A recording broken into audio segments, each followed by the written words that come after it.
उत्तर प्रदेश के गाजीपुर में बीजेपी के एक कार्यकर्ता की मौत के बाद उनके गांव के लोगों ने और परिवार वालों ने मिलकर हंगामा कर दिया। उन्होंने आरोप लगाया कि नौनहरा थाने में शांति से धरना दे रहे बीजेपी के कार्यकर्ताओं पर पुलिस वालों ने रात के करीब 1:30 बजे थाने का गेट बंद करके लाठीचार्ज किया। आरोप लगाया गया कि लाठीचार्ज के दौरान पुलिस वालों ने धरना दे रहे लोगों को दौड़ा दौड़ा कर जानवरों की तरह पीटा। दावा किया गया कि सियाराम उपाध्याय नाम के बीजेपी कार्यकर्ता भी उस लाठीचार्ज में बुरी तरह घायल हो गए। उनके परिवार वालों ने बताया कि वो दिव्यांग थे और लाठीचार्ज के दौरान भागकर खुद को बचा नहीं सके। सियाराम उपाध्याय के परिवार वालों के मुताबिक घायल हालत में वो किसी तरह घर पहुंचे। घर पर ही उनकी मरहम पट्टी की गई। गांव वालों ने बताया कि 9 सितंबर को अलग अलग समस्याओं को लेकर बीजेपी के कार्यकर्ता थाने पर शांतिपूर्वक धरना प्रदर्शन कर रहे थे। उन्होंने पुलिस के बड़े अफसरों से मिलने की मांग की। कई कार्यकर्ता रात के वक्त थाना परिसर में ही रुक गए थे, लेकिन आरोप लगाया गया कि रात के करीब 1:30 बजे पुलिस वालों ने थाने की लाइट काट दी थी, जिससे पूरे थाने में अंधेरा हो गया था। दावा किया गया कि इसके बाद पुलिस वालों ने धरना दे रहे लोगों को थाना परिसर तुरंत खाली करने का आदेश दिया। प्रदर्शनकारियों ने सुबह धरना खत्म करने की बात कही तो अंधेरे में ही उन पर लाठीचार्ज कर दिया गया था। हालांकि इस मामले में गाजीपुर एसपी ने सफाई दी। उन्होंने दावा किया कि 9 सितंबर की रात को थाने में कोई लाठीचार्ज नहीं किया गया था, बल्कि लाइट चली जाने की वजह से धरना प्रदर्शन कर रहे लोगों में अफरा तफरी मच गई। गाजीपुर के एसपी ने बीजेपी कार्यकर्ता सियाराम उपाध्याय की मौत के बाद गांव के लोगों के आरोपों की जांच करने के लिए एएसपी को जिम्मेदारी सौंप दी। लेकिन गाजीपुर के रुकनदीनपुर गांव के लोगों ने पुलिस की सफाई को नकार दिया। गांव के लोगों ने लाठीचार्ज की घटना का एक वीडियो सबूत के तौर पर पुलिस को दिया, जिसमें रात चिल्लाते और भागते नजर आए।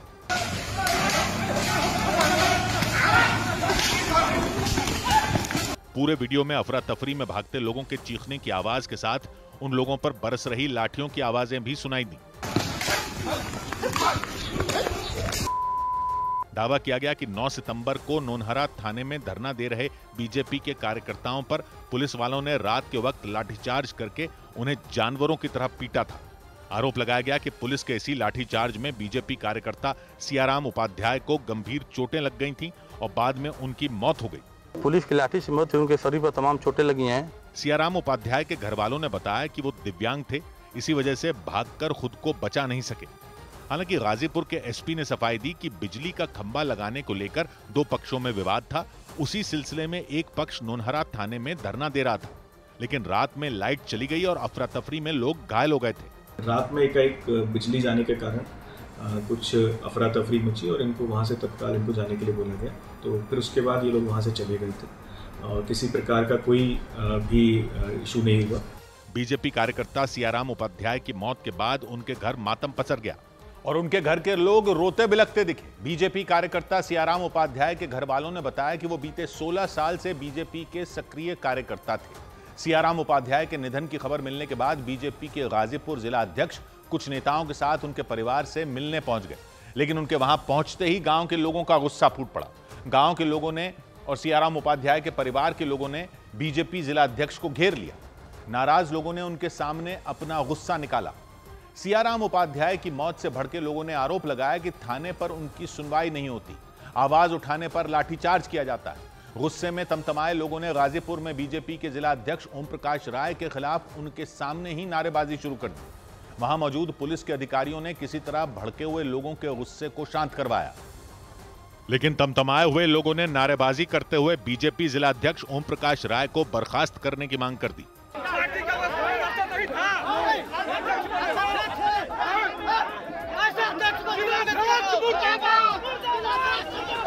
सियाराम उपाध्याय के घर के बाहर हंगामा कर रहे लोगों ने बीजेपी के पदाधिकारियों पर गुस्सा निकाला।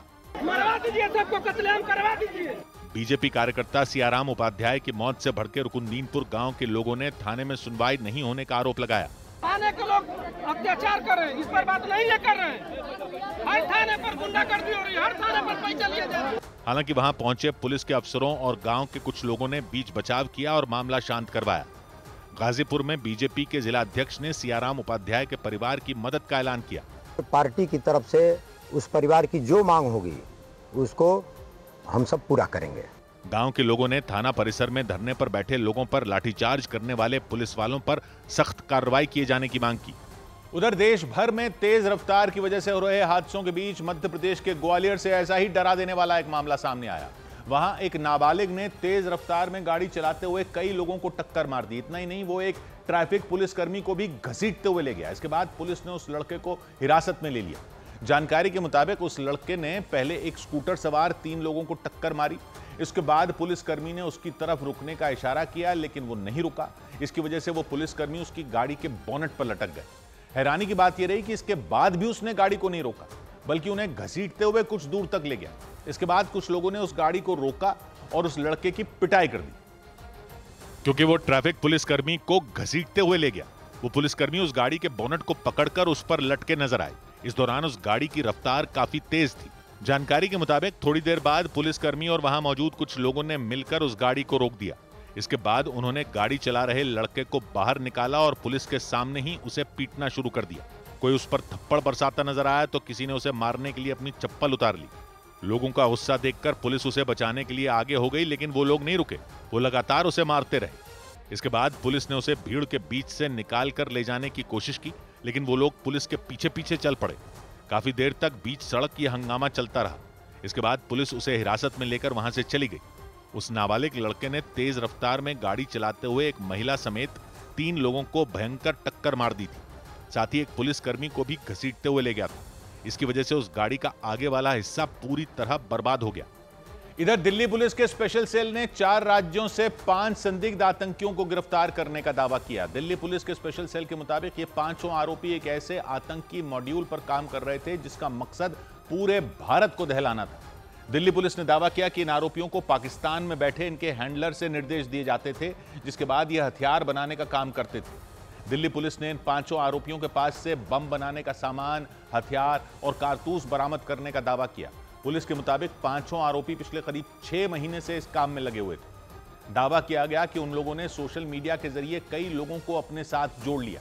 उनके निशाने पर वो लोग थे जो ग़ज़वाए हिंद और कट्टरपंथी मानसिकता के समर्थन में पोस्ट करते थे या फिर उन पोस्ट पर दिलचस्पी दिखाते थे। पाकिस्तान के मुताबिक पुलिस के मुताबिक आरोपियों के इस ग्रुप में सबसे अहम किरदार अशहर दानिश नाम का आदमी था, जिसे पुलिस ने झारखंड के रांची से पकड़ा।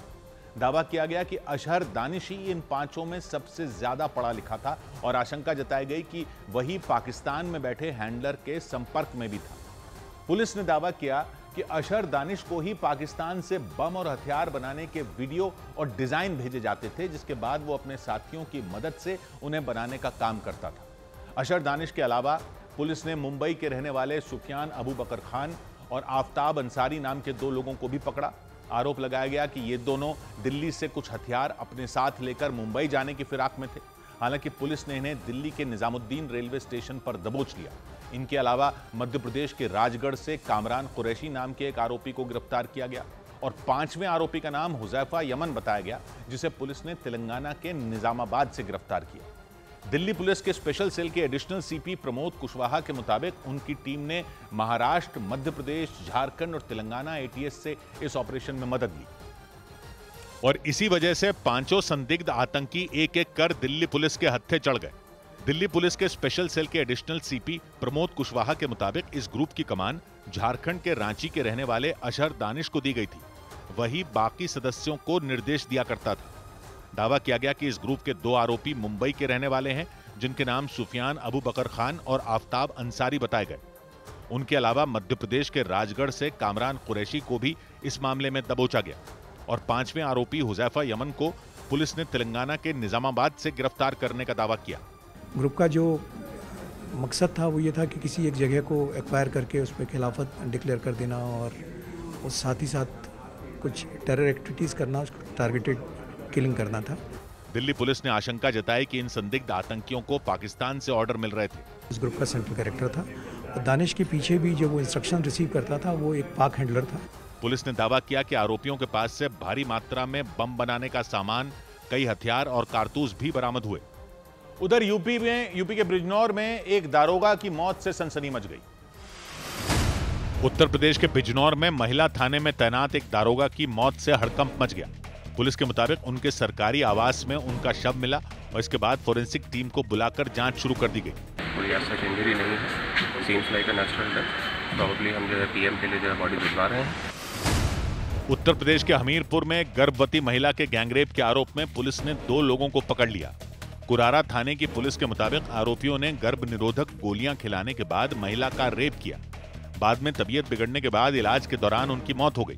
घटना को कारित करने वाले दोनों अभियुक्तों को पुलिस हिरासत में ले लिया गया है तथा प्रकरण में विवेचनात्मक कार्रवाई प्रचलित है। उत्तर प्रदेश के फिरोजाबाद में कुछ लोगों ने बीच सड़क पर एक लड़के को दौड़ा कर पीटा। उन्होंने उस पर लात घूंसे भी बरसाए और उसके कपड़े तक फाड़ दिए, लेकिन इस मारपीट की वजह का पता नहीं चल सका। उत्तर प्रदेश के बागपत में पुलिस ने 25,000 के एक इनामी बदमाश को मुठभेड़ के बाद गिरफ्तार करने का दावा किया। पुलिस के मुताबिक उस बदमाश ने एक लड़के की गोली मारकर हत्या कर दी थी। इस मामले में वो लंबे वक्त से फरार चल रहा था। इधर उत्तर प्रदेश के इटावा में एक सरकारी स्कूल पर आवारा कुत्तों के हमले के बाद दहशत मच गई।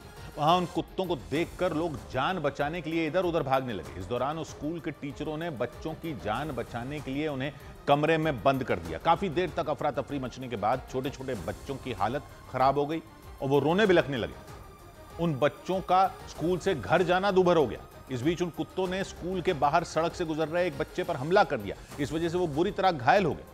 यह खबर सुनकर स्कूल में मौजूद शिक्षक घबरा गए और उन्होंने स्कूल की दीवार के ऊपर से उन बच्चों को बाहर निकाला, क्योंकि उस स्कूल के बाहर कुत्ते घात लगाए बैठे नजर आए।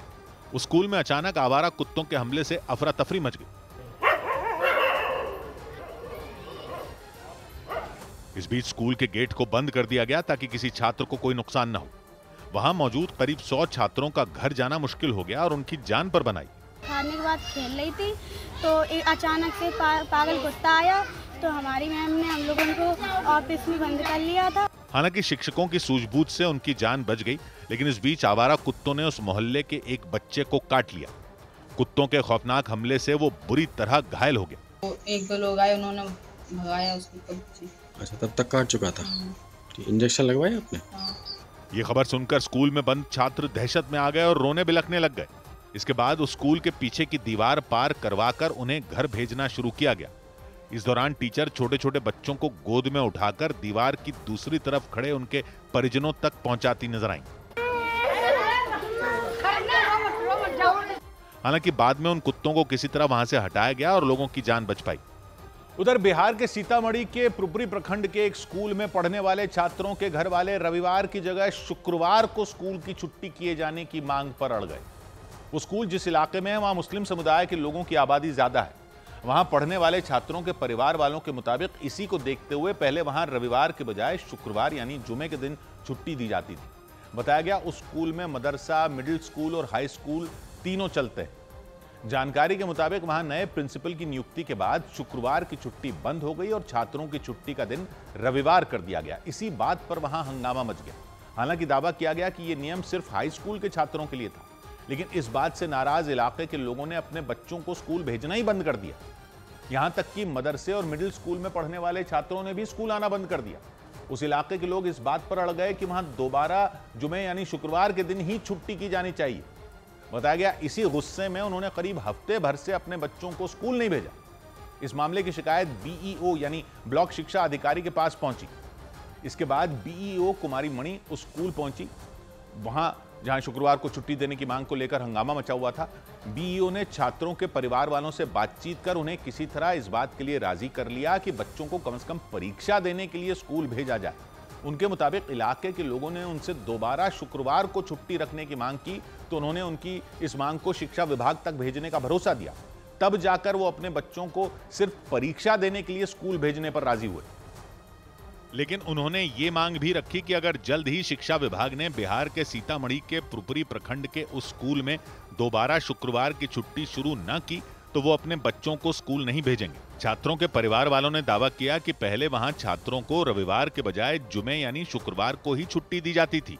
रूबी मैडम यहाँ आई, आने के बाद अपना सिस्टम शुरू कर दी कि भाई जुमा को छुट्टी खत्म, जुमा को जो है पढ़ाई होगा और संडे को छुट्टी रहेगा। जानकारी के मुताबिक रविवार की छुट्टी वाला नियम सिर्फ हाई स्कूल के छात्रों के लिए लाया गया, लेकिन इस नियम के बाद इलाके के लोगों ने मदरसे और मिडिल स्कूल में पढ़ने वाले अपने बच्चों को भी स्कूल जाने से रोक दिया। सभी एक ही कैंपस में है तो यहाँ के अभिभावकगण बच्चों को किसी मदरसा, मिडिल स्कूल और हाई स्कूल किसी में भी नहीं आने दे रहे थे। शुक्रवार की छुट्टी की मांग पर मचे हंगामे के बाद वहां पहुंची बीईओ यानी ब्लॉक शिक्षा अधिकारी ने छात्रों के परिवार वालों से बात की। उनके मुताबिक इलाके के लोगों ने ये शर्त रखी कि वो तब तक अपने बच्चों को स्कूल नहीं भेजेंगे जब तक बीईओ उनकी शुक्रवार की छुट्टी की मांग शिक्षा विभाग तक नहीं पहुंचाती। इधर श्रीनगर पहुंचे आम आदमी पार्टी के राज्यसभा सांसद संजय सिंह ने जम्मू कश्मीर की पुलिस पर आरोप लगाया कि उसने उन्हें हाउस अरेस्ट कर लिया। संजय सिंह समेत आम आदमी पार्टी के कई नेताओं और कार्यकर्ताओं को एक गेस्ट हाउस में बंद कर दिया गया। उस गेस्ट हाउस के गेट पर ताला लगाए जाने के बाद उसके बाहर जम्मू कश्मीर पुलिस के कई जवान तैनात कर दिए गए। आरोप लगा कि उन्होंने लोगों के अंदर जाने और बाहर निकलने पर रोक लगा दी। इसी बीच जम्मू कश्मीर के पूर्व मुख्यमंत्री फारूक अब्दुल्ला वहां पहुंच गए। उन्होंने संजय सिंह से मिलने की इच्छा जताई, लेकिन उस गेस्ट हाउस के बाहर मौजूद पुलिस वालों ने उन्हें रोक दिया। इसकी जानकारी मिलते ही संजय सिंह भी बाहर आ गए। वो गेस्ट हाउस के गेट पर चढ़ गए और पुलिस वालों से गुहार लगाई कि फारूक अब्दुल्ला को अंदर आने दिया जाए। यानी फारूक अब्दुल्ला गेट के बाहर से तो संजय सिंह ने अंदर की तरफ से पुलिस वालों से मिन्नतें की। हालांकि पुलिस वालों पर इसका कोई असर नहीं हुआ। इसके बाद तो फारूक अब्दुल्ला भड़क गए। उन्होंने आरोप लगाया कि जम्मू कश्मीर के उपराज्यपाल मनोज सिन्हा के ऑर्डर पर पुलिस ने संजय सिंह को हाउस अरेस्ट कर लिया और दोनों नेताओं को मिलने से भी रोक दिया, क्योंकि केंद्र शासित प्रदेश होने की वजह से जम्मू कश्मीर में पुलिस की बागडोर उपराज्यपाल के ही हाथ में। पुलिस की सख्ती की वजह से फारूक अब्दुल्ला को संजय सिंह से मुलाकात किए बगैर ही वहां से लौटना पड़ा। इस घटना के बाद तो जम्मू कश्मीर की सियासत उबल पड़ी। संजय सिंह जम्मू कश्मीर इसलिए गए थे क्योंकि कुछ दिन पहले वहां डोडा से आम आदमी पार्टी के विधायक मेहराज मलिक को गिरफ्तार कर लिया गया था। मेहराज मलिक को तब पकड़ा गया था जब वो अपने समर्थकों के साथ एक व्यक्ति की गिरफ्तारी का विरोध करने पहुंचे थे। उन पर शांति व्यवस्था को बिगाड़ने के आरोप लगे और उन्हें पीएसए यानी पब्लिक सिक्योरिटी एक्ट के तहत गिरफ्तार कर जेल भेजा जा चुका है। इस कानून के तहत पकड़े गए व्यक्ति को बिना मुकदमा चलाए 2 साल तक हिरासत में रखा जा सकता है। विधायक के खिलाफ हुई इस कार्रवाई के विरोध में उनके समर्थक सड़कों पर उतर आए। डोडा के कई इलाकों में प्रदर्शन किए गए। आम आदमी पार्टी ने मेहराज मलिक की गिरफ्तारी को तानाशाही करार दिया। बताया गया कि संजय सिंह इसी मुद्दे पर श्रीनगर में एक प्रेस कॉन्फ्रेंस करने वाले थे और उसके बाद उन्हें धरना देना था, लेकिन आम आदमी पार्टी के मुताबिक संजय सिंह को उसी गेस्ट हाउस में नजरबंद कर दिया गया जिसमें वो प्रेस कॉन्फ्रेंस करने वाले थे। और इसकी जानकारी मिलते ही नेशनल कॉन्फ्रेंस के मुखिया और पूर्व मुख्यमंत्री फारूक अब्दुल्ला संजय सिंह से मिलने पहुंच गए, लेकिन जम्मू कश्मीर पुलिस ने उन्हें गेस्ट हाउस के गेट पर ही रोक दिया। मिलने नहीं दे रहे हैं, निकलने नहीं दे रहे हैं, जो इनसे बंटवारा कर रहे हैं। पुलिस दरबार ये हाल ये मालिक बैठे हैं। रियासत में एक स्टेट की गवर्नमेंट है, आवाम की गवर्नमेंट है। कई बार के आप मुख्यमंत्री आपको अंदर नहीं आने दे रहे हैं, मिलने नहीं दे रहे हैं। लेफ्टिनेंट गवर्नर मालिक है पुलिस वाले। फारूक अब्दुल्ला बेहद नाराज दिखे, जबकि दूसरी तरफ संजय सिंह उस गेट पर बड़ी मुश्किल से किसी तरह लटके हुए थे। कुछ लोग पीछे से उन्हें सहारा देते नजर आए। इंसान कॉन्स्टिट्यूशन के अंदर बात करना चाहता है, कोई पत्थरबाजी नहीं करना चाहता, गोलीबारी नहीं चाहता। आप मिलने क्यों नहीं दे रहे भाई?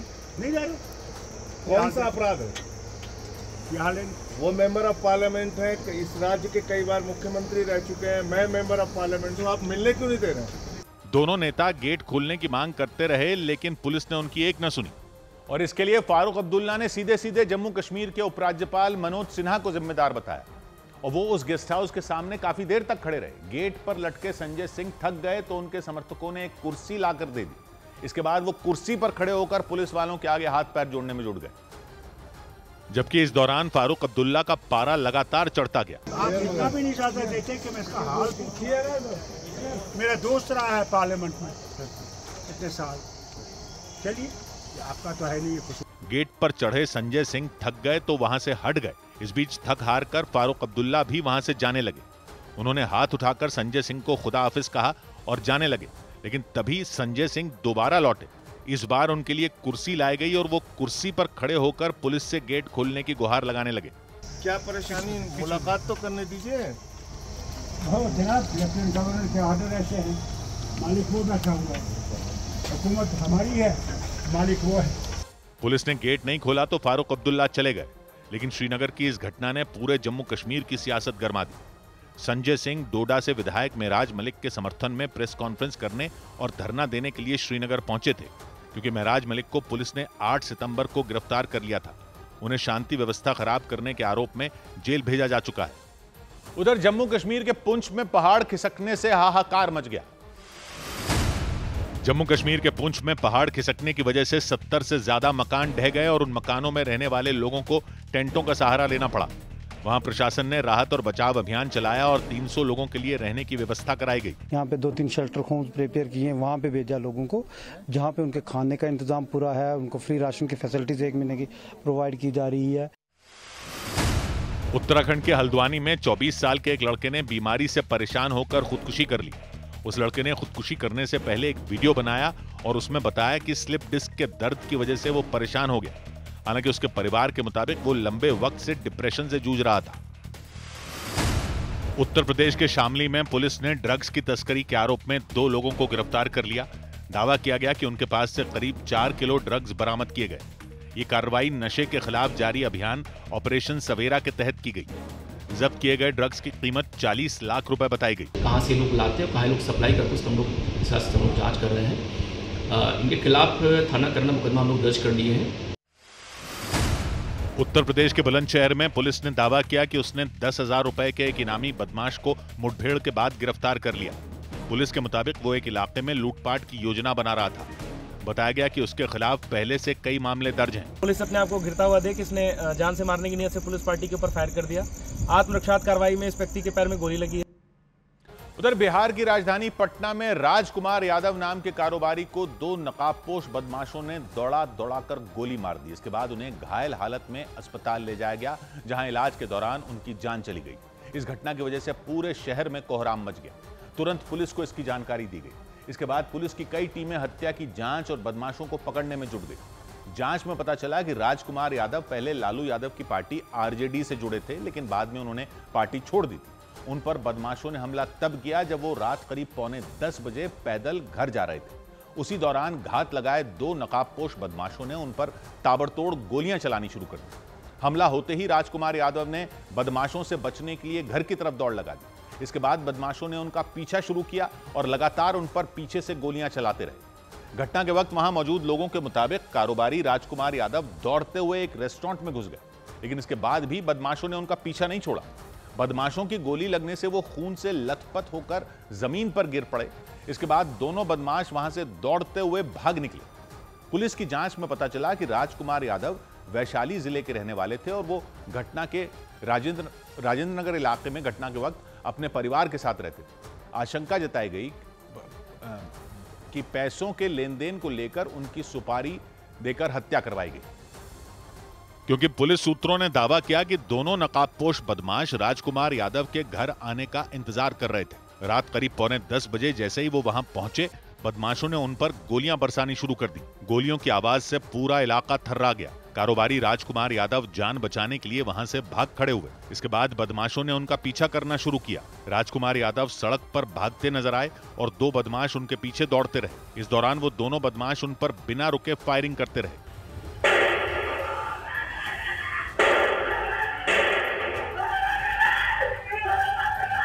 जान बचाने के लिए कारोबारी गली के किनारे पर मौजूद एक रेस्टोरेंट में घुस गए। घटना के वक्त वहां कई लोग मौजूद थे, लेकिन इसके बाद भी दोनों बदमाश गोलियां चलाते हुए रेस्टोरेंट के अंदर दाखिल हो गए। वहां मौजूद लोगों के मुताबिक बदमाशों ने राजकुमार यादव को गोली मारी और फिर वहां से भाग निकले। दोनों बदमाशों ने पहचान छिपाने के लिए चेहरे पर रुमाल बांध रखा था और सिर पर टोपी लगा रखी थी। जान बचाने के लिए रेस्टोरेंट के अंदर घुसे, उसके बाद भी उन पर गोलियां बरछार हो गई।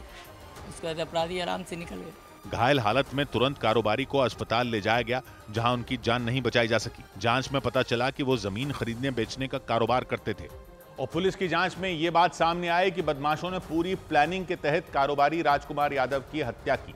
सूत्रों ने दावा किया कि दोनों शूटर करीब 1 घंटे से गली में उनके आने का इंतजार कर रहे थे। राजकुमार यादव का घर जिस गली में है वहां कार नहीं जा सकती, इसी वजह से वो कार दूसरी जगह खड़ी करके रात के वक्त घर की तरफ पैदल जा रहे थे। मतलब शूटरों को इस बात की पूरी जानकारी थी कि कारोबारी कार खड़ी करने के बाद पैदल ही घर जाते हैं। हालांकि पुलिस की कई टीमें दोनों शूटरों की तलाश में जुट गईं। ये बात भी सामने आई कि राजकुमार यादव पहले लालू यादव की पार्टी आरजेडी से जुड़े थे, लेकिन किसी वजह से उन्होंने पार्टी से इस्तीफा दे दिया था। सूत्रों ने दावा किया कि वो वैशाली जिले में मौजूद राघोपुर विधानसभा सीट से निर्दलीय चुनाव लड़ने की तैयारी में थे। राघोपुर विधानसभा सीट आरजेडी का गढ़ है और इस सीट से तेजस्वी यादव विधायक है। खबर है कि इस बार भी वो इसी विधानसभा सीट से चुनाव लड़ सकते हैं। इसका सीधा मतलब ये हुआ कि राजकुमार यादव तेजस्वी यादव के खिलाफ चुनाव लड़ने की तैयारी में जुटे थे। पुलिस की जांच में पता चला कि वैशाली जिले के रहने वाले कारोबारी राजकुमार यादव का अपने गांव में रहने वाले कुछ लोगों के साथ जमीन को लेकर झगड़ा चल रहा था। सूत्रों ने दावा किया कि घटना के वक्त कारोबारी अपने गांव से ही घर लौटे थे और उसी दौरान उनकी ताक में बैठे दोनों बदमाशों ने उन पर अंधाधुंध फायरिंग कर दी। इसी वजह से पुलिस सूत्रों ने दावा किया कि राजकुमार यादव की पूरी प्लानिंग के तहत हत्या की गई। सूत्रों ने इस बात का भी दावा किया कि दोनों शूटरों को राजकुमार को मारने के लिए सुपारी दी गई थी। बदमाशों ने उन पर हमला तब किया जब वो अपने ड्राइवर के साथ वैशाली जिले में मौजूद अपने गांव से पटना लौटे थे। उनके घर के पास कार लगाने की जगह नहीं थी, इसीलिए वो कार से उतरकर पैदल ही घर जा रहे थे। ये वो जगह है जहां पर वो गाड़ी से इंटर किए थे और यहां से आगे बढ़ रहे थे गाड़ी लगाने के लिए। तभी पहले से अपराधी यहां पर 2 की संख्या में नकाबपोश मौजूद थे। राजकुमार यादव पहले आरजेडी से जुड़े थे, लेकिन बाद में उन्होंने इस्तीफा दे दिया था। सूत्रों के मुताबिक राजकुमार यादव राघोपुर विधानसभा सीट से निर्दलीय चुनाव लड़ने वाले थे। वैशाली जिले में मौजूद राघोपुर विधानसभा सीट से लालू यादव के छोटे बेटे तेजस्वी यादव विधायक हैं। दावा किया जा रहा है कि तेजस्वी यादव इस बार भी इसी सीट से चुनाव लड़ सकते हैं। मतलब राजकुमार यादव तेजस्वी यादव के खिलाफ चुनाव लड़ने की तैयारी में थे। जानकारी मिली है उसके मुताबिक राजकुमार यादव राघोपुर विधानसभा क्षेत्र से इस बार निर्दलीय चुनाव लड़ने वाले थे। हालांकि वो आरजेडी के नेता थे। पुलिस की जांच में पता चला कि राजकुमार यादव का गांव के कुछ लोगों के साथ जमीन का झगड़ा चल रहा था। राजकुमार यादव की हत्या के पीछे पुलिस सीसीटीवी वीडियो के आधार पर शूटरों की पहचान करने में जुट गई, ताकि ये पता लगाया जा सके कि हत्या किसने और किस वजह से की। उधर बिहार की राजधानी पटना में दानापुर रेलवे स्टेशन पर ट्रेन को हरी झंडी दिखाने के लिए बीजेपी के राज्यसभा सांसद और चिराग पासवान की पार्टी के नेता आपस में भिड़ गए। लंबे इंतजार के बाद दानापुर रेलवे स्टेशन पर तेजस, राजधानी और संपूर्ण क्रांति एक्सप्रेस ट्रेनों के ठहराव को रेलवे ने मंजूरी दी। दोनों ट्रेनों को दानापुर रेलवे स्टेशन पर रोककर हरी झंडी दिखाकर आगे बढ़ाने का कार्यक्रम तय किया गया। हरी झंडी दिखाने के लिए बीजेपी के राज्यसभा सांसद डॉक्टर भीम सिंह, पूर्व केंद्रीय मंत्री रामकृपाल यादव और बीजेपी की एमएलसी अनामिका सिंह को बुलाया गया। कार्यक्रम के लिए एनडीए में शामिल चिराग पासवान की पार्टी को भी न्योता भेजा गया। चिराग पासवान की पार्टी की तरफ से वेद प्रकाश पांडे अपने समर्थकों के साथ दानापुर रेलवे स्टेशन पर पहुंचे। यहां तक तो सब ठीक रहा। पटना से चलकर संपूर्ण क्रांति एक्सप्रेस दानापुर रेलवे स्टेशन पर पहुंच गई। ट्रेन रुकी और तय कार्यक्रम के मुताबिक नेताओं को हरी झंडी दिखानी थी और फिर ट्रेन आगे बढ़ती। लेकिन इसी दौरान भीम सिंह की नजर वेद प्रकाश पांडे के हाथ में मौजूद हरी झंडी पर पड़ गई। भीम सिंह ने इस पर आपत्ति जताई। इसके बाद भीम सिंह और वेद प्रकाश पांडे के बीच बहस शुरू हो गई। वहां मौजूद दूसरे नेताओं ने दोनों को शांत कराने और मामले को संभालने की कोशिश की। चिराग पासवान की पार्टी एलजेपी के नेता वेद प्रकाश पांडे ने दावा किया कि उनकी पार्टी भी एनडीए गठबंधन का हिस्सा है और वो निमंत्रण मिलने पर ही कार्यक्रम में शामिल हुए। यानी ट्रेन को हरी झंडी दिखाने को लेकर दानापुर रेलवे स्टेशन पर माहौल गर्मा गया। बीजेपी के राज्यसभा सांसद डॉक्टर भीम सिंह और चिराग पासवान की पार्टी के नेता वेद प्रकाश पांडे के बीच तीखी बहस होती दिखी। हम भी एनडीए में हैं। आप क्या चाह रहे हैं? चले जाएं। आप जो अभी बोल रहे हो मेरा जन्मभूमि कर्मभूमि यही है। इनको मैं चाचा कह रहा हूँ, आपको मैं आरजेडी से जानना और इनको मैं दीदी कह रहा हूँ। एलजेपी नेता वेद प्रकाश के दाहिनी तरफ बीजेपी एमएलसी अनामिका सिंह और बाईं तरफ पूर्व केंद्रीय मंत्री रामकृपाल यादव खड़े नजर आए। बताया गया कि इससे पहले कि संपूर्ण क्रांति एक्सप्रेस ट्रेन पटना से चलकर दानापुर रेलवे स्टेशन पर पहुंचती, नेताओं के बीच उसे हरी झंडी दिखाने की मानो होड़ मच गई। वेद प्रकाश पांडे के हाथों में हरी झंडी देखकर भीम सिंह भड़क गए, जिसके बाद दोनों के बीच कहासुनी शुरू हो गई। आप जो कह रहे हैं यहाँ एनडीए छोड़ करके कौन सा ऐसा दल है? इस दौरान अनामिका सिंह भीम सिंह को समझाती और शांत रहने की कोशिश करती दिखी।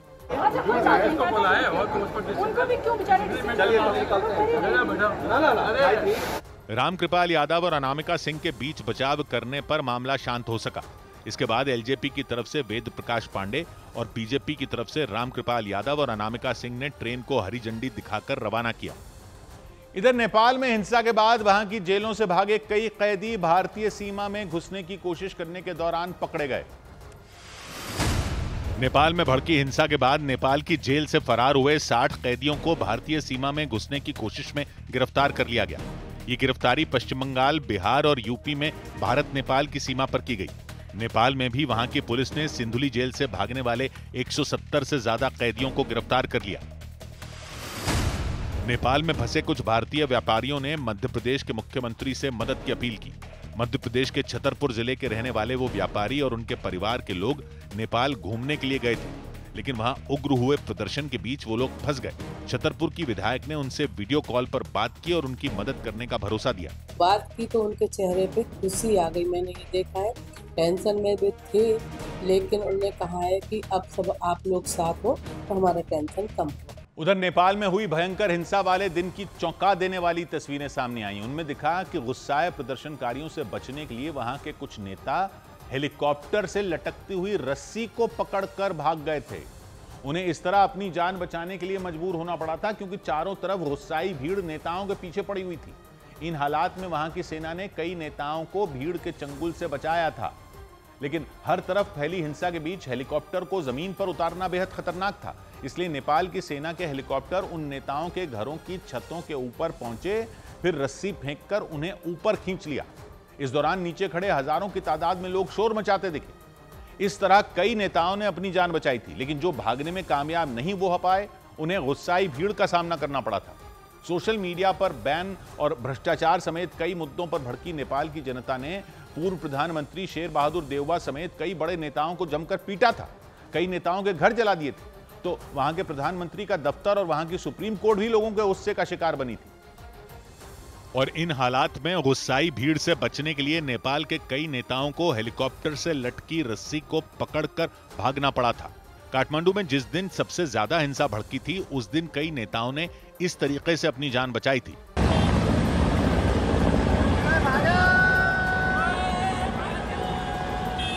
हिंसा वाले दिन राजधानी काठमांडू में चारों तरफ गुस्साई भीड़ नेताओं को पकड़ पकड़ कर पीट रही थी। लोगों ने वहां के पूर्व प्रधानमंत्री शेर बहादुर देउबा को भी नहीं बख्शा था। उन्हें उनके घर में ही घुसकर बुरी तरह पीटा गया। इसी तरह कई दूसरे बड़े नेताओं के साथ भी मारपीट की गई थी। प्रदर्शनकारियों के भारी गुस्से को देखते हुए नेताओं में अफरा तफरी मच गई। वो किसी तरह भागने की फिराक में थे। ऐसे में वहां की सेना ने अपने हेलीकॉप्टर भेजे और उन नेताओं को वहां से निकाला था। इसके लिए नेताओं के घरों की छतों के ऊपर हेलीकॉप्टर पहुंचे ताकि उन्हें जल्द से जल्द लोगों के गुस्से से बचाया जा सके। उनके पास वक्त इतना कम था कि वो हेलीकॉप्टर से लटकी रस्सी को पकड़कर ही वहां से किसी तरह भाग निकले। इस दौरान पूर्व प्रधानमंत्री केपी शर्मा ओली को भी आनन फानन में हेलीकॉप्टर से भागना पड़ा था। वहां की सेना उन्हें अपने हेलीकॉप्टर पर बैठाकर किसी अज्ञात स्थान पर ले गई थी। और नेपाल में बिगड़े हालात के बीच वहां की राजधानी काठमांडू के एक इलाके में मोटरसाइकिल चोरी के शक में कुछ लोगों ने मिलकर एक लड़के की पिटाई कर दी। उन लोगों ने उसे इतनी बुरी तरह पीटा कि वो घायल हो गया। इस बीच मौका पाकर उस लड़के का साथी वहां से भागने में कामयाब रहा। हालांकि उस लड़के ने भी भागने की कोशिश की, लेकिन उन लोगों ने दौड़कर उसे पकड़ लिया और फिर उसे खूब पीटा। बाद में वो भी उनसे बचकर वहां से भाग निकला, लेकिन इस दौरान मारपीट करने वाले लोगों ने काफी दूर तक उसका पीछा किया। वो लोग जब पूरी तरह थक गए तब उन्होंने उसे जाने दिया। इसकी शुरुआत तब हुई जब कुछ लोगों ने उस लड़के की मोटरसाइकिल रुकवाई। उन्हें शक था वो लड़का अपने दोस्त के साथ मिलकर कहीं से बाइक चुरा कर भाग रहा था, इसलिए उन्होंने उससे गाड़ी के दस्तावेज मांगे। इस पर उस लड़के ने टालमटोल करने की कोशिश की और फिर उनसे बचने के लिए अचानक भाग खड़ा हुआ। इसके बाद तो उन लोगों का शक यकीन में बदल गया और फिर उन लोगों ने उस लड़के का पीछा किया और जल्द ही उसे पकड़ लिया। उसे पकड़ने के बाद वो लोग उस पर एक साथ टूट पड़े।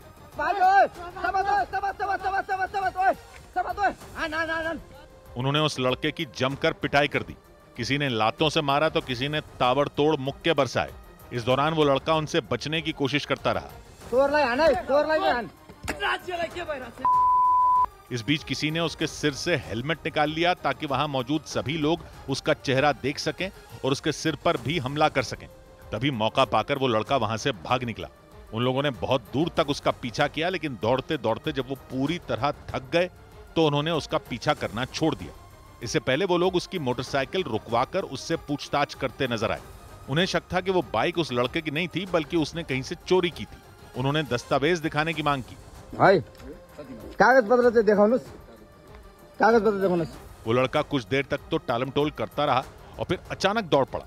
ये देखकर पीछे खड़ा उसका दोस्त वहां से इतनी तेजी से भागा कि कोई भी उसे पकड़ नहीं सका, लेकिन लोग उस लड़के को पकड़ने में कामयाब रहे। बाद में उन्होंने उसकी बाइक अपने कब्जे में ले ली। इस सबके बीच नेपाल के नेपालगंज की जेल में बंद कैदियों ने एक बार फिर आगजनी और तोड़फोड़ कर दी। वहां जेल के अंदर कैदियों के हंगामे के बाद अफरा तफरी मच गई और पुलिस से लेकर सेना तक अलर्ट मोड में आ गई। इसके बाद आग बुझाने के लिए दमकल विभाग की टीम को बुलाया गया। बताया गया वहां जेल में आगजनी करने के बाद कैदियों ने भागने की कोशिश की थी, लेकिन सेना के जवानों ने उनके इरादों को नाकाम कर दिया। नेपाल में 2 दिन तक चले हिंसक प्रदर्शन के बाद वहां की सेना देश की कमान संभाल चुकी है, लेकिन इस बीच अलग अलग जगहों पर कैदियों के भागने की खबर सुनने के बाद नेपालगंज की जेल में भी कैदियों ने बवाल खड़ा कर दिया और उन्होंने जेल के अंदर आगजनी और तोड़फोड़ की। इस दौरान सेना के जवान हथियार तान कर उन पर हमला करने को तैयार दिखे ताकि उन कैदियों को भागने से रोका जा सके। इस बीच दमकल विभाग की गाड़ियां बुलाकर आग पर काबू पाने की कोशिश शुरू की गई।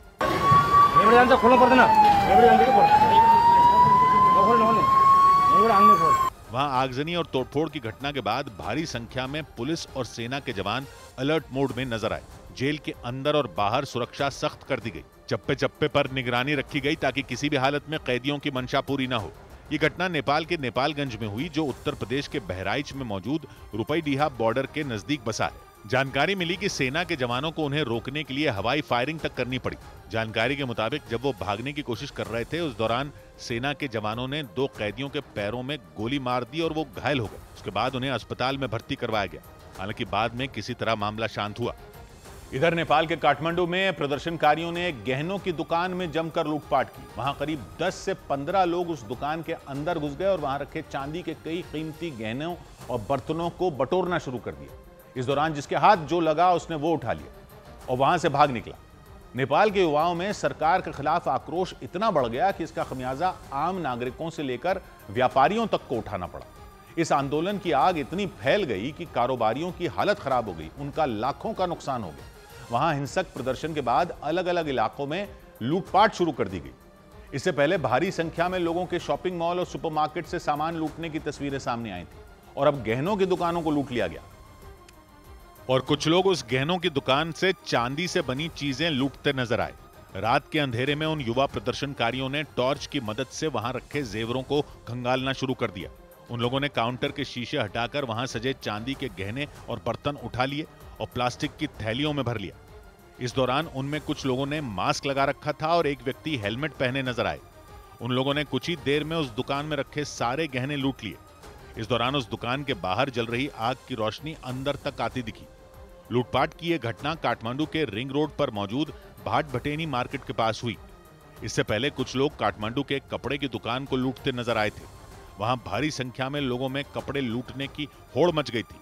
इस दौरान कुछ लोग दोपहिया वाहनों पर एक साथ कई कपड़े उठाकर ले जाते दिखे।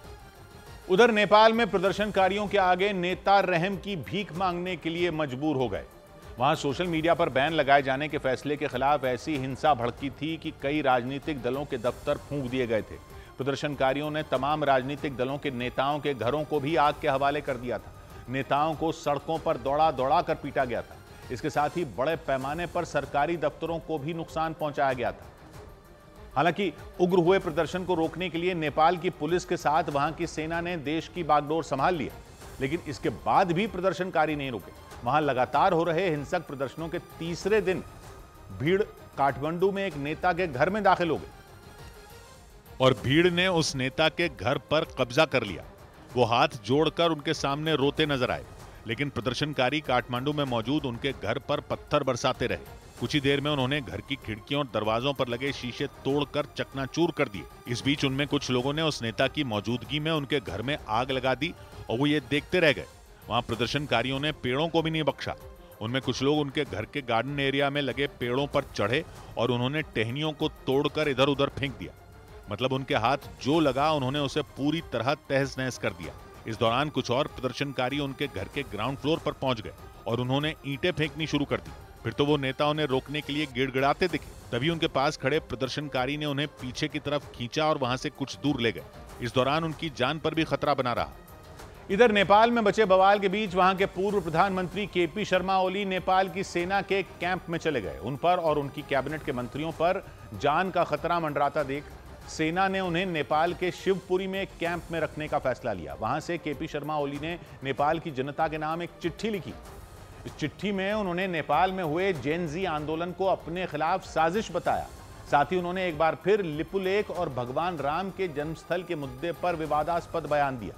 इससे पहले भी वो ये दावा कर चुके हैं कि भगवान राम का जन्म अयोध्या नहीं बल्कि नेपाल में हुआ था। जब उन्होंने दोबारा यही दावा किया तो अयोध्या समेत देश के कई इलाकों में संत इस पर भड़क गए।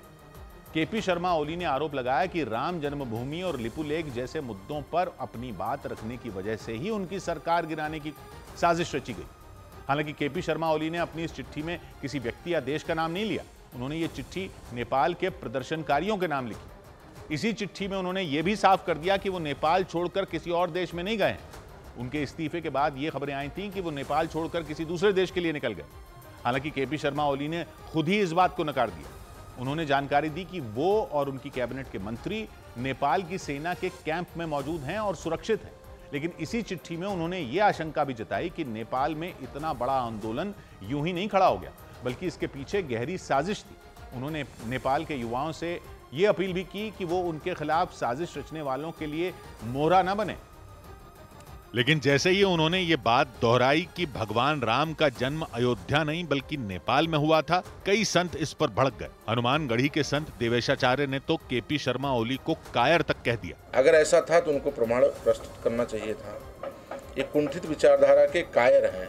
ये बवाल इसलिए मचा क्योंकि नेपाल के पीएम के पद से इस्तीफा देने के बाद केपी शर्मा ओली ने इस आंदोलन को अपने खिलाफ साजिश बताया। उन्होंने दावा किया कि उनकी सरकार ने लिपुलेख समेत कई हिस्सों पर नेपाल का हक जताया था। इसके अलावा ये दावा भी किया था कि भगवान राम का जन्म अयोध्या नहीं बल्कि नेपाल में हुआ था। उनके मुताबिक जिन लोगों को इससे परेशानी थी, उन्होंने नेपाल के युवाओं को मोहरों की तरह इस्तेमाल कर उनकी सरकार गिरवा दी। इस आंदोलन के दौरान प्रदर्शनकारियों ने केपी शर्मा ओली के बंगले को फूंक दिया था। जो ये आलीशान बंगला देख रहे हैं, दरअसल ये बंगला यहाँ के जो तत्कालीन प्रधानमंत्री थे केपी शर्मा ओली, उनका है।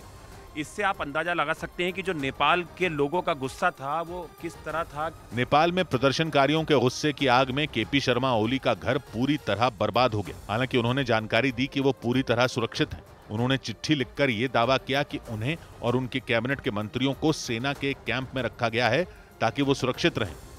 उधर नेपाल में बिगड़े हालात के बीच वहां मौजूद अमेरिकी दूतावास की छत पर स्नाइपरों की तैनाती कर दी गई।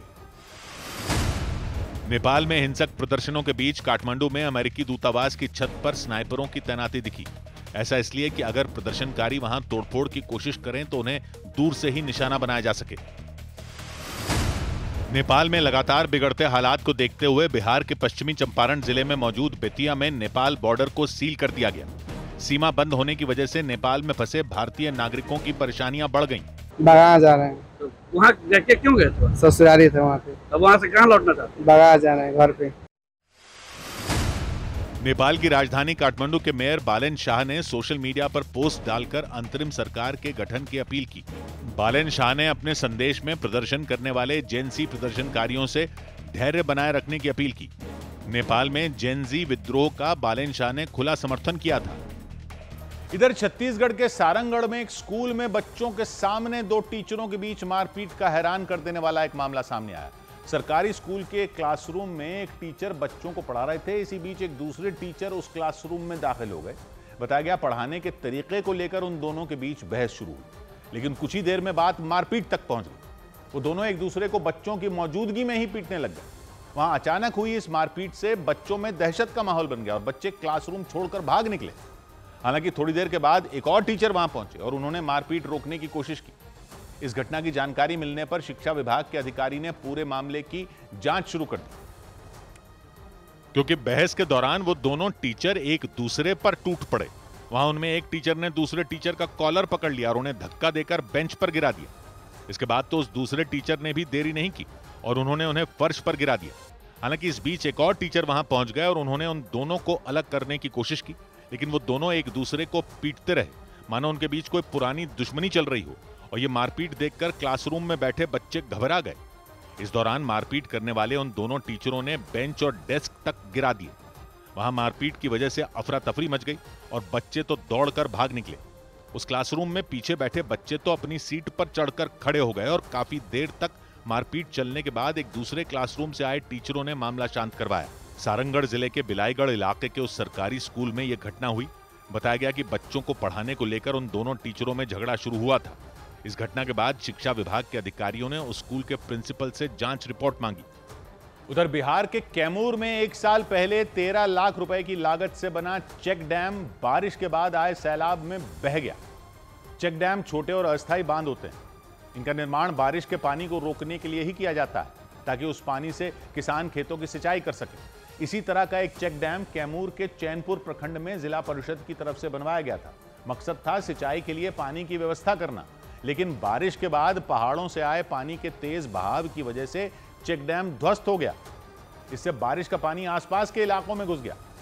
1 साल के अंदर चेक डैम के टूटने से उसकी क्वालिटी पर सवाल उठने शुरू हो गए। इसके बारे में जब जिला परिषद के इंजीनियर से बात की गई तो उन्होंने इसे आपदा बताकर अपना पल्ला झाड़ने की कोशिश की। उन्होंने दावा किया कि उनके विभाग का काम सिर्फ चेक डैम बनाने तक था। उन्होंने इस बात का भी दावा किया कि चेक डैम के निर्माण में क्वालिटी से किसी तरह का कोई समझौता नहीं किया गया था।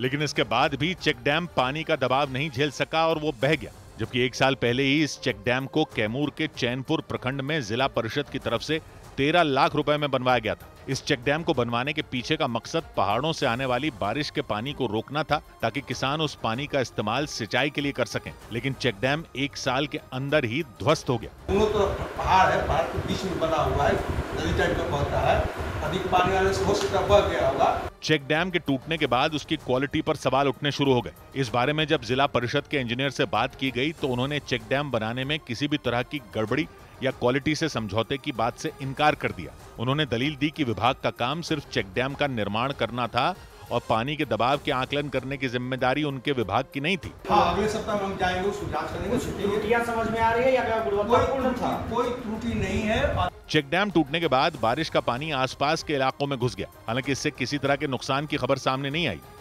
इधर छत्तीसगढ़ के गरियाबंद में 10 नक्सलियों को मार गिराया गया। छत्तीसगढ़ के गरियाबंद में सुरक्षा बल के जवानों और नक्सलियों के बीच नैनपुर के जंगल में मुठभेड़ हुई। इस मुठभेड़ में 10 नक्सलियों को सुरक्षा बल ने मार गिराया। मरने वालों में बालकृष्णन उर्फ मनोज नाम का नक्सली कमांडर भी शामिल रहा। छत्तीसगढ़ के दंतेवाड़ा में हुए धमाके में सीआरपीएफ के 2 जवान घायल हो गए। सुरक्षा बल के मुताबिक दंतेवाड़ा के मालेवाही कैंप से 800 मीटर दूर नक्सलियों ने बमों को जमीन के नीचे छिपाया था और वहां से गुजरने के दौरान वो दोनों जवान इसकी चपेट में आ गए। उत्तर प्रदेश के वाराणसी में मुठभेड़ के बाद पुलिस ने 3 बदमाशों को गिरफ्तार करने का दावा किया। पुलिस के मुताबिक तीनों बदमाशों ने कार से भागने की कोशिश की और रोकने पर उन्होंने फायरिंग कर दी। बाद में पुलिस की कार्रवाई में 2 बदमाश घायल हो गए। पकड़े गए बदमाश ट्रक ड्राइवरों से लूटपाट करते थे। राजस्थान के पाली जिले के रोहट इलाके में बीमार महिला को ले जा रहा एक ट्रैक्टर नदी में फंसने से अफरा तफरी मच गई। हादसे में ट्रैक्टर सवार लोग बाल बाल बच गए। लोगों के मुताबिक सड़क के नदी में बह जाने के बाद लोग जान जोखिम में डालकर रास्ता पार करने को मजबूर हो गए। उधर देश के अलग अलग इलाकों में सांडों के हमलों की खबरों के बीच ऐसा ही डरा देने वाला एक मामला उत्तर प्रदेश के बिजनौर से भी सामने आया। वहां एक सांड ने सड़क से गुजर रही एक बुजुर्ग महिला को उठाकर पटक दिया और कुछ देर तक उनके पास ही खड़ा रहा। हालांकि शोर सुनकर आए आसपास के लोगों ने सांड को भगा दिया और घायल बुजुर्ग को अस्पताल में भर्ती करवा दिया। इस घटना के बाद इलाके के लोगों ने नगर पालिका पर लापरवाही का आरोप लगाया। आरोप लगा कि बिजनौर के धामपुर इलाके में इससे पहले भी सांडों के हमले में बच्चों समेत कई लोग घायल हो चुके हैं, लेकिन इसके बावजूद वहां नगर पालिका ने खुले में घूम रहे आवारा सांडों को लेकर कोई कदम नहीं उठाया और इसीलिए 65 साल की वो बुजुर्ग भी इसकी चपेट में आ गई। उस सांड ने उस बुजुर्ग को उठाकर बीच सड़क पर पटक दिया। थोड़ी देर पहले वो बुजुर्ग सड़क के किनारे मौजूद दिखी और वो सांड तेजी से उनकी तरफ बढ़ता नजर आया। तभी वो उससे अपनी जान बचाने के लिए दौड़ पड़ी, लेकिन उन्हें भागते देख वो भी उनके पीछे दौड़ता दिखाई दिया और कुछ ही दूरी पर उसने उन्हें उठाकर पटक दिया। इसके बाद तो वो सड़क से उठ ही नहीं पाई और बेसुध हो गई, लेकिन उन्हें पटकने के बाद भी वो सांड वहां से भागा नहीं। वो काफी देर तक उनके पास ही खड़ा रहा। इस दौरान कई बच्चे दौड़कर वहां पहुंच गए। उनमें एक बच्चे ने उस सांड को भगाने के लिए अपने हाथ में एक पत्थर उठा लिया, लेकिन उस सांड के नजदीक जाने की वो हिम्मत नहीं जुटा पाया। इस बीच 2 लड़के वहां पहुंचे और उन्होंने उस सांड को खदेड़कर भगा दिया। उनमें एक लड़के ने घायल हो चुकी उस बुजुर्ग को सड़क से उठाया और वो उन्हें अस्पताल लेकर गया। बिजनौर के धामपुर इलाके में उस सांड के हमले के बाद नगर पालिका पर लोगों का गुस्सा फूट पड़ा। उन्होंने आरोप लगाया कि लगातार हो रहे हमलों के बाद भी प्रशासन ने लोगों की सुरक्षा पर ध्यान नहीं दिया।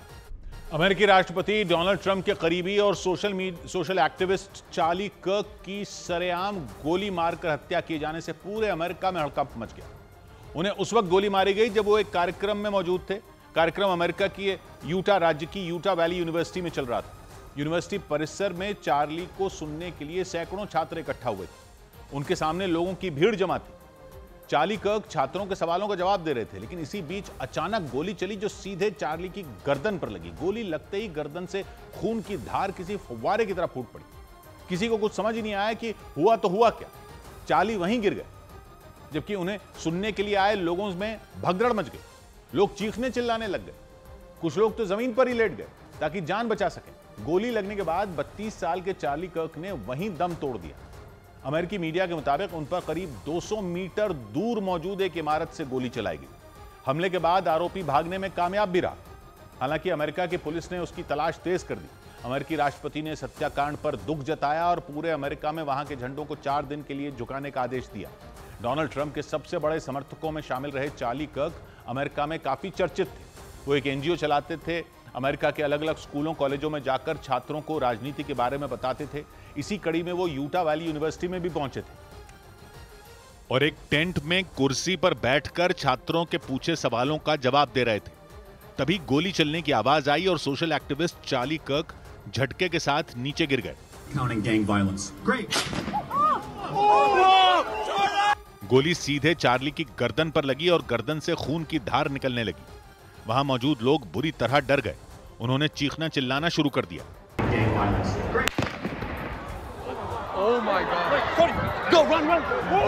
भगदड़ मच गई। कुछ लोग तो जान बचाने के लिए जमीन पर ही लेट गए। दिल दहला देने वाली यह घटना अमेरिका के यूटा राज्य के ऑरम शहर में हुई। वहां यूटा वैली यूनिवर्सिटी में कार्यक्रम के दौरान डोनाल्ड ट्रंप के करीबी माने जाने वाले चार्ली कर्क की दिन दहाड़े हत्या कर दी गई। अमेरिकी मीडिया के मुताबिक उन्हें एक स्नाइपर ने करीब 200 मीटर की दूरी से गोली मारी। वो कार्यक्रम वाली जगह के ठीक सामने मौजूद इमारत में छिपा था। ट्रंप के बड़े समर्थकों में शामिल रहे चार्ली कर्क टर्निंग पॉइंट यूएसए नाम का एनजीओ चलाते हैं।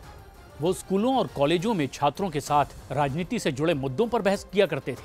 उनकी हत्या को ट्रंप ने अमेरिका के लिए काला दिन बताया। This is a dark moment for America. Charlie कर्क की हत्या के बाद अमेरिका में झंडों को 4 दिन के लिए झुकाकर रखने के आदेश दिए गए। सौबात की एक बात यह कि क्या जहां लोकतंत्र होता है वहां वोट बैंक पॉलिटिक्स होती है। अमेरिका में फिर गोली चल गई। अब इसका वोट बैंक से क्या लेना देना है, यह समझने के लिए इस पूरी खबर को पीछे से समझना पड़ेगा। ट्रंप के सबसे बड़े समर्थकों में एक चार्ली कर्क को गोली मार दी गई। आए दिन अमेरिका से गोली चलाने की खबरें आती हैं, कभी स्कूलों में, कभी बाजारों में। इस बार तो ट्रंप के समर्थक को ही गोली मार दी। लेकिन फिर भी अमेरिका में बंदूक रखने के अधिकार को कोई सरकार हाथ तक नहीं लगाती। दुनिया के में लोगों को समझ ही नहीं आता अमेरिका में यह बंदूक प्रेम का कैसा पागलपन है। एक तरफ दुनिया का सुपर पावर आतंकवाद के खिलाफ लड़ाई लड़ने की बात करता है, दूसरी तरफ वहां सबको बंदूक रखना अलाउड है। दुकानें खुली हुई हैं, जैसे खिलौने लेने हो, जाओ बंदूक ले लो। चार्ली कर्क को गोली मार दी। वहां की यूटा वैली यूनिवर्सिटी में एक बड़ा आयोजन हो रहा था। 31 साल के नौजवान चार्ली कर्क सैकड़ों लोगों से बात कर रहे थे। चार्ली अमेरिका में बहुत मशहूर थे।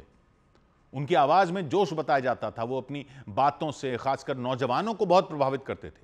लाखों लोग उनकी बातें सुनते थे, चाहे वो उनके रेडियो शो द चार्ली कर्क शो पर हो, सोशल मीडिया पर हो, कॉलेजों में हो। और वो 3000 लोगों की, लगभग 3000 लोगों की भीड़ के सामने बोल रहे थे। अचानक एक गोली की आवाज गूंजी। गोली चार्ली के गले में लगी, गर्दन में। लोग डर के मारे चीखने चिल्लाने लगे। चार्ली को तुरंत अस्पताल ले जाया गया, लेकिन वो बचाए नहीं जा सके। और खबर पूरे अमेरिका में और पूरी दुनिया में आग की तरह फैल गई। लोग सदमे में थे, खुद गुस्से में थे, कुछ डर गए। यह हादसा सिर्फ चार्ली की मौत की कहानी नहीं है, यह अमेरिका की उस संस्कृति की कहानी है जहां बंदूकें हर कोने में हैं। हर दूसरे दिन कोई ना कोई गोलीबारी की खबर आती है। चार्ली कर्क को गोली मारी, उसके बाद भी एक और जगह से खबर आई कि एक स्कूल में गोलीबारी हो गई। फिर भी कोई सरकार बंदूकें बैन नहीं कर पाती। और सबसे बड़ी विडंबना यह कि चार्ली कर्क खुद बंदूक संस्कृति के बड़े समर्थक थे। कौन थे ये चार्ली कर्क? चार्ली इलिनॉय नाम का वहां का एक राज्य है, उसमें पले बढ़े, एक साधारण परिवार से थे। लेकिन उनकी सोच और हिम्मत साधारण नहीं थी। सिर्फ 18 साल की उम्र में उन्होंने एक ग्रुप बनाया जिसे टर्निंग पॉइंट यूएसए कहते हैं। ये ग्रुप स्कूलों और कॉलेजों के नौजवानों को एक खास सोच से प्रेरित करता था, जिसे अमेरिका में कंजर्वेटिव सोच कहते हैं। कंजर्वेटिव विचार क्या होता है? तो मान लीजिए आप एक गांव में रहते हैं जहां कुछ लोग कहते हैं कि पुराने रीति रिवाज, परंपराएं, परिवार, धर्म और इनके हिसाब से जीने की आज़ादी, ये सब सबसे ज़रूरी है। ये होते हैं कंजर्वेटिव। वो चाहते हैं कि सरकार का दखल जीवन में ज़्यादा ना हो, ताकि लोग खुद अपनी ज़िंदगी के फैसले ले सकें अपने मुताबिक। मतलब जैसे वो कह सकते हैं कि सरकार को ये नहीं बताना चाहिए कि हम कितना पैसा कमा सकते हैं, हमें कितना टैक्स देना चाहिए वगैरह वगैरह। ये कंजर्वेटिव सोच है। चार्ली ऐसी ही सोच को फैलाते थे। वो कॉलेजों में जाते, जहां वो छात्रों को अपनी बातों से प्रेरित करते थे। उनके रेडियो शो, सोशल मीडिया पर लाखों फॉलोअर थे और वो डोनाल्ड ट्रंप के बड़े समर्थक थे। वहां दो प्रमुख पार्टियां आप जानते हैं, डोनाल्ड ट्रंप रिपब्लिकन पार्टी में, दूसरा दल है डेमोक्रेटिक पार्टी। रिपब्लिकन लोग अक्सर कंजर्वेटिव सोच रखते हैं, ये वाली, यानी वो आज़ादी, कम सरकारी दखल, पुरानी परंपराओं को मानते हैं। डेमोक्रेट लिबरल सोच रखते हैं, यानी वो चाहते हैं कि सरकार ज़्यादा योजनाएं चलाए, सरकार का दखल हो, जैसे सबके लिए मुफ्त इलाज हो, पुरानी परंपराओं को बदलकर सबको बराबर मौका दिया जाए, नई सोच वाले। चार्ली ने ट्रंप को बहुत सपोर्ट किया, खासकर 2024 के इलेक्शन में, जब उन्होंने नौजवानों को ट्रंप के लिए वोट देने के लिए प्रेरित किया। लेकिन चार्ली की बातें सबको पसंद नहीं थी। कुछ लोग उन्हें बहुत उग्र मानते थे। आरोप है कि वो ऐसी बातें कहते थे जो लोगों को बांटती थी, जैसे इतिहास के कुछ हिस्सों पर सवाल उठाना। वो वहाँ के इतिहास पर सवाल उठाते थे कि हमें गलत पढ़ाया गया है, और या ऐसी खबरें फैलाना जो हमेशा सही नहीं होती थी, जैसे फेक न्यूज़ कहते थे लोग उसे। तो यूटा की यूनिवर्सिटी में वो एक खुले मैदान में बैठे थे, लगभग 3000 लोग जमा थे। वो खुले में लोगों से डिबेट करते थे। इस डिबेट को वो नाम देते थे प्रूव मी रॉन्ग डिबेट। वो जाते थे, वो बोलते थे प्रूव मी रॉन्ग, मुझे गलत साबित करो।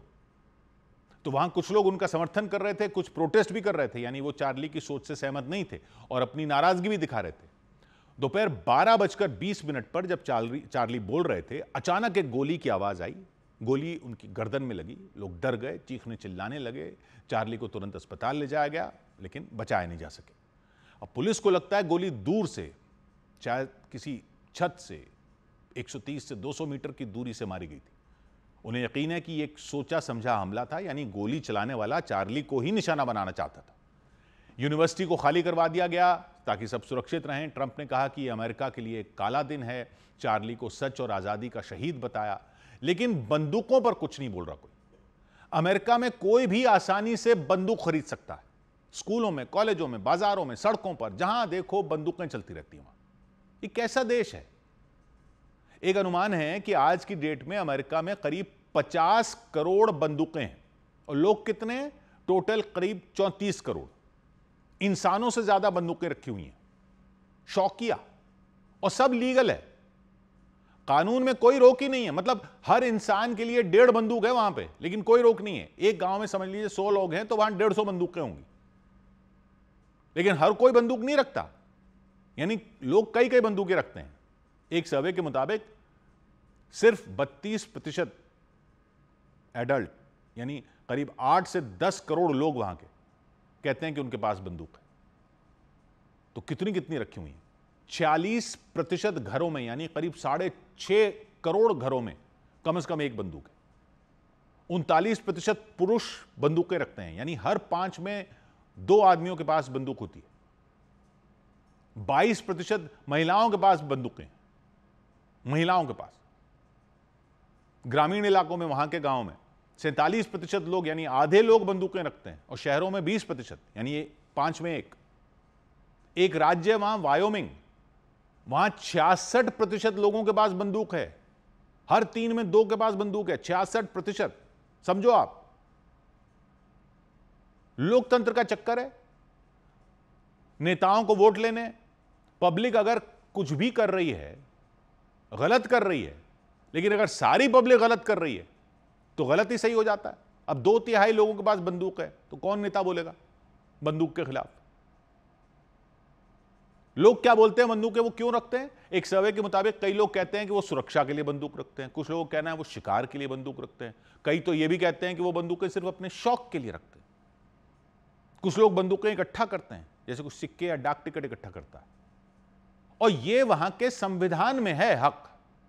वहां के संविधान के 2nd अमेंडमेंट में यह अधिकार दिया गया अमेरिकियों को कि वो बंदूकें रख सकें। लेकिन वो संविधान कब बना था?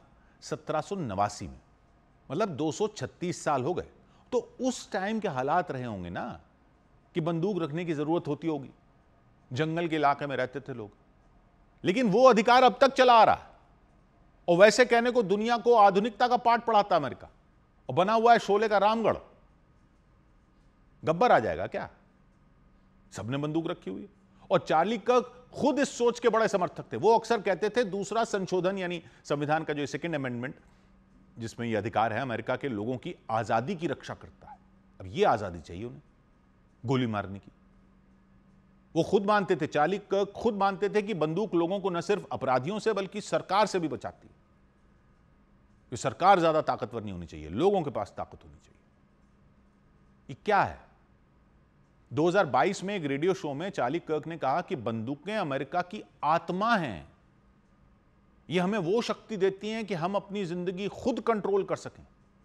उनकी ये बहुत बातें बहुत से अमेरिकियों को पसंद थी, खासकर उन 52% लोगों को जो मानते हैं कि बंदूकें उन्हें सुरक्षित रखती हैं।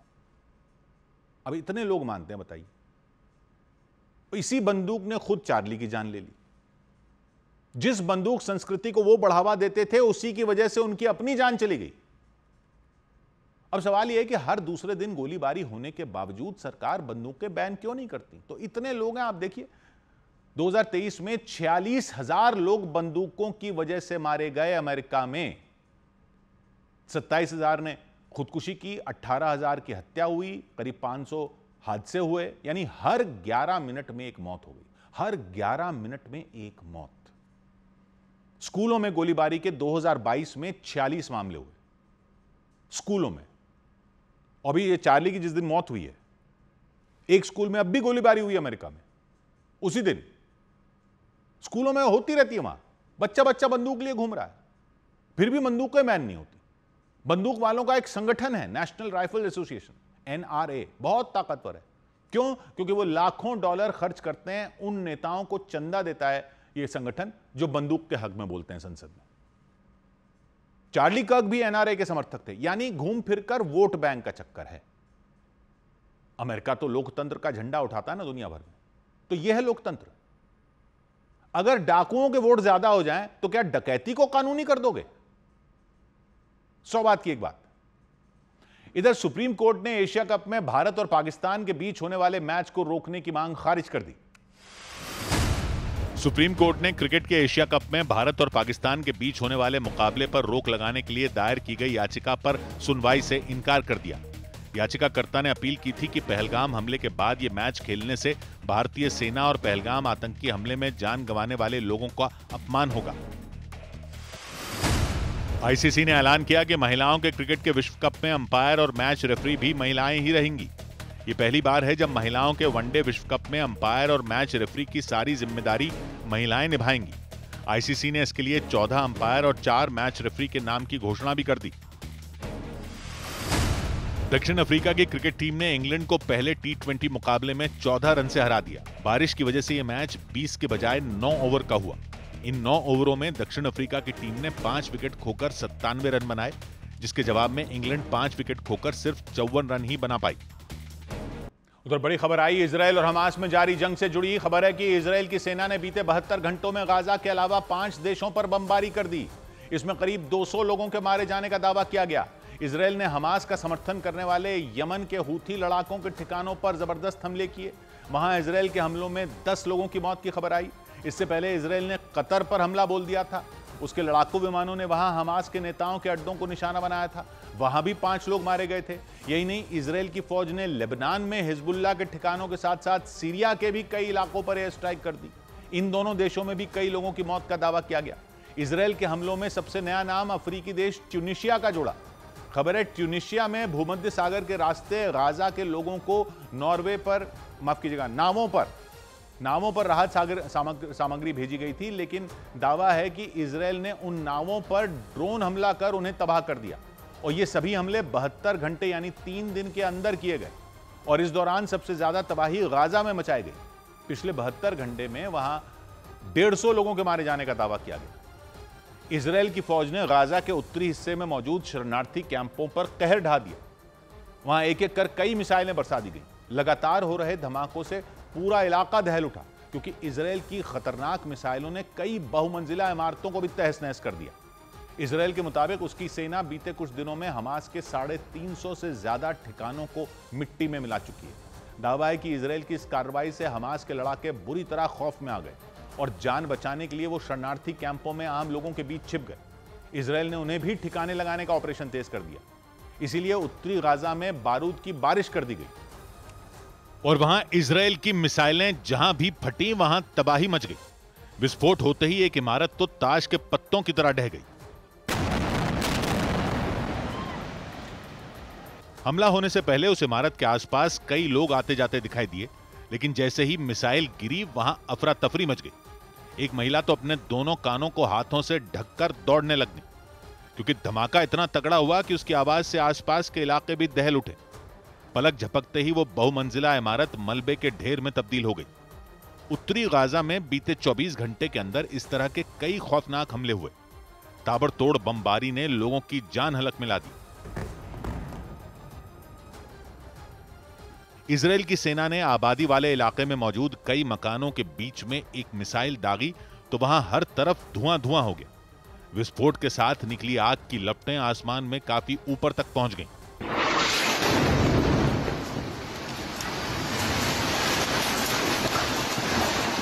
ये हमले उत्तरी गाजा में मौजूद अल-शती कैंप पर हुए।